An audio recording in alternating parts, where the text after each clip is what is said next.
Assalamu alaikum friends. In this video you will learn how to book a ride on Bykea application. The process is very simple. Simply open your Bykea app.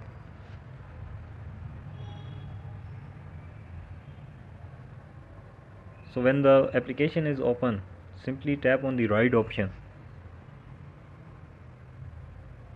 Here at the location you have to click. Now you will click on the select drop off option.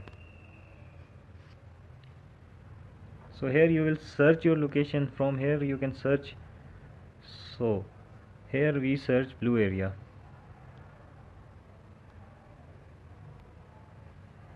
Block B blue area. Simply tick on this.